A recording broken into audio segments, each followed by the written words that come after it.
Alright, so today we're going to talk about how to get a specific problem statement. So you've started with your general question, and now you want to make it a specific, testable problem statement that you could maybe make a whole experiment on. Like if you were doing a science fair project, how would you start off with that initial problem statement and make it super specific and testable? So remember, your testable problem statement only tests one thing. Just that one thing. And that one thing that you're testing can be referred to as your tested variable or your independent variable. Both of those words mean the same thing, but that's that one thing that you're testing is your tested variable or your independent variable. And this one thing that you're testing is the thing that you change in between trials. So, first I'm going to try it this way, and then I'm going to try it this way. That thing that you're changing in between, that is that tested variable, that independent variable, and it's that one thing you're changing between trials.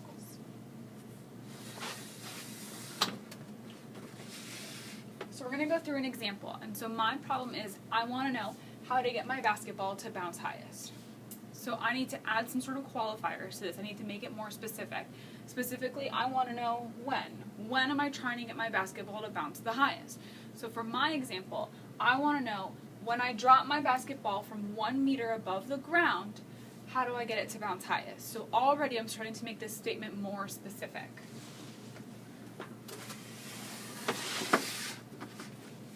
So now I want to know how to get my basketball to bounce the highest when dropped from 1 meter above the ground. I need to figure out which one thing I'm testing. Now there are a zillion different ways I could do this. There are a zillion different things I could change in between. I might change the surface that my basketball falls onto. I might change the brand of basketball that I'm dropping. I might change the pressure inside of the basketball. I might change the temperature outside. I might change if the ground is wet or dry. There's so many different things I can change, but I can only choose one. For a specific problem statement, I can only choose that one thing. So if I choose one, I now have a complete testable problem statement. For example, which surface, grass, concrete, asphalt, or clay, will get my basketball to bounce highest when dropped from 1 meter above the ground? Now, my specific question only tests one thing, and it tells me when. I now have a specific testable problem statement that I could make a whole experiment on. Thanks.